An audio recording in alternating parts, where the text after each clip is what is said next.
Joining us now is Minister Magdalena Sobkowiak-Czarnecka, the Undersecretary of State for European Union Affairs and also the founder of the Women at the Center. Hello and welcome to TVP World. Thank you that I'm here. Thank you for invitation. So now, do tell us more. What made you decide and establish Women at the Center? Why was this so important to you? There were many factors, but one of them was the time that I was working in the European Commission for a few years in Brussels. And I came from Poland when I was a journalist like you in TVP. And then I started to work in the European Commission when I found the perfect gender equality. It means that when there was a woman on the position of the manager, nobody was gossiping about it. Nobody was saying, "Oh, there's a woman here." It was something absolutely normal for everybody. And during the meetings, working with our colleagues, your gender wasn't making any difference. And after coming back to even I discovered my own boundaries, because in my secretariat there was a man working, and I was so ashamed to ask him for a coffee. I was not asking for coffee because that was a man, not a woman. So after coming back to Poland, that was one of the factors. So I wanted to make the same gender equality in Poland. The other one was, of course, the verdict of the tribunal about the abortion. And what I was thinking was that for the first time ever in Poland, women went on the streets not only in big cities, but also in very small villages. And if you're on the demonstration in big city, you are anonymous. But if you are protesting in a street of a small village, you are not anonymous at all. You should be very brave to be over there. And that was the moment when I discovered that it's a fine time to go with the gender equality always also to small cities, because women at the center, we work mostly in small cities, in the villages. We educate women, but also men. It's very, very important to work also with the men and the women. We do some courses. We send the best trainers from Warsaw. We get funding for that to do some trainings with the women. And the third factor was I was leading the presidential campaign of Władysław Kosiniak-Kamysz, and I discovered that on the meetings with the voters, there was a queue of women coming to me and asking the question, how come a woman can lead the presidential campaign?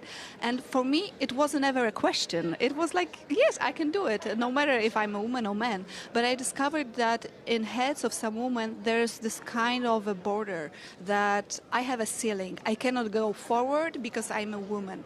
Now we talk a lot about this dream gap, which means that the little girls, when they are born, they think that when very little, they think they can do everything.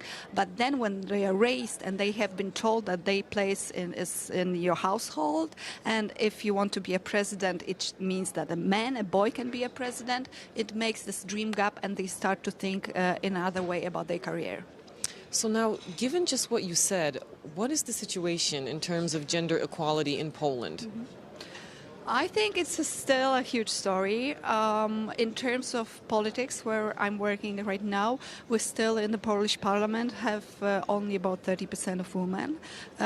There's a directive coming from the European Commission, which is called Women on Boards, which will impose on the companies that you need to have 30% of women on the top management positions, 30 or 40% even.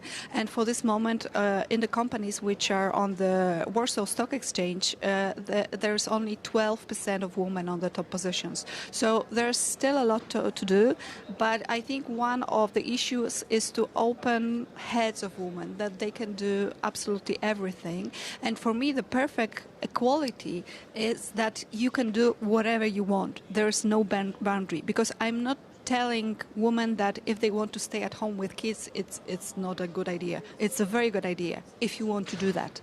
So the perfect gender equality is that your sex, your gender, it's not having any impact on your life plans.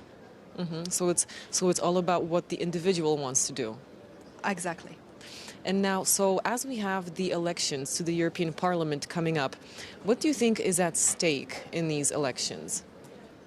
I think that these are most important elections to the European Parliament since many, many years. I know that before every elections we say like this, but this time is crucial. During those 5 years since the last European elections, there has been raised many parties, many new populism parties in Western Europe. And also because of the geopolitical situation, which is, I think we live in a very dangerous times, we cannot agree that to the European Parliament will come people who will destabilize Europe, who will destabilize European Union. Since we are the part of the European Union for the last 20 years, the European Parliament was the institution which was predictable and didn't make any trouble. And if we vote in a way that lots of anti-EU people will come to the European Parliament, we will be in trouble. And what I want to say to our viewers, just go and vote. Go and vote. That's only one chance, 2-3 seconds in 5 years that you have a real impact on what's going on in Brussels.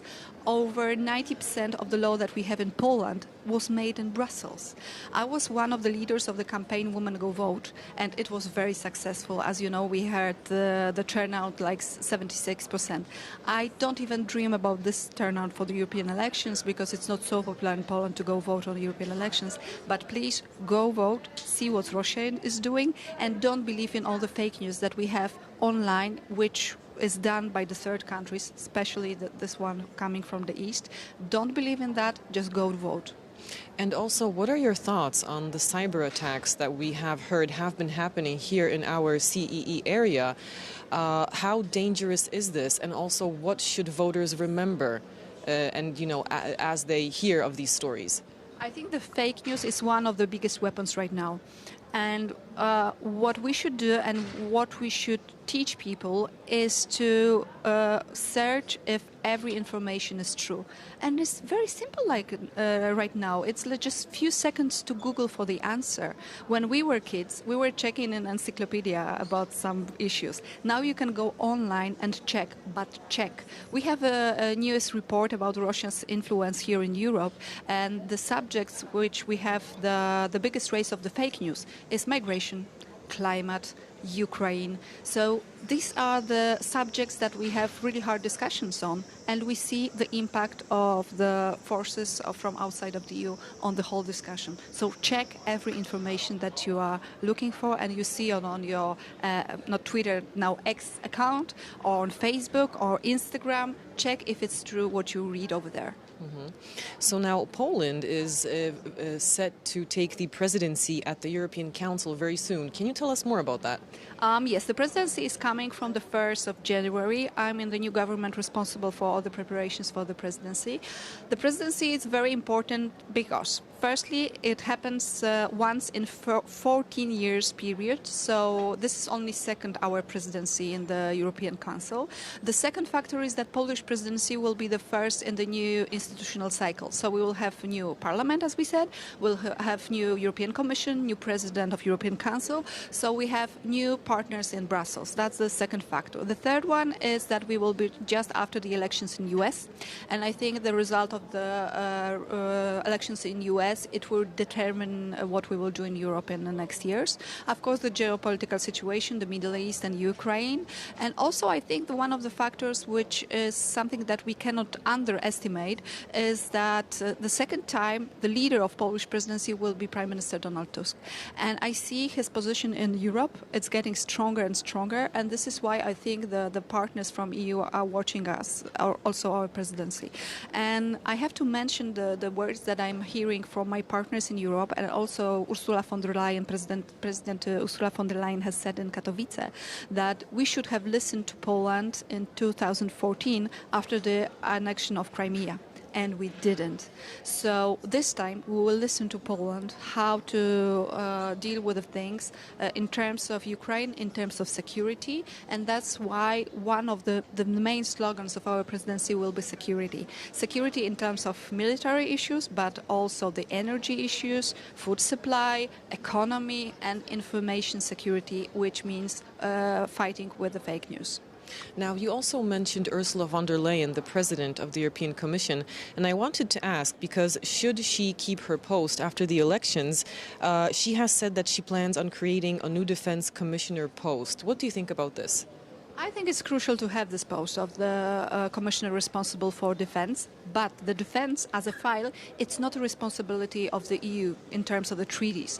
But I can see that this subject was changing through the years. When I was working in the Commission in 2016, I was working in a DG responsible for the single market, and there was also special item responsible for defense, but it was in the whole bucket full of it. There was defense, there was cosmetics, cars, and some other stuff connecting to the single market. In this European Commission, there is special DG responsible for defense, but I think we still need more.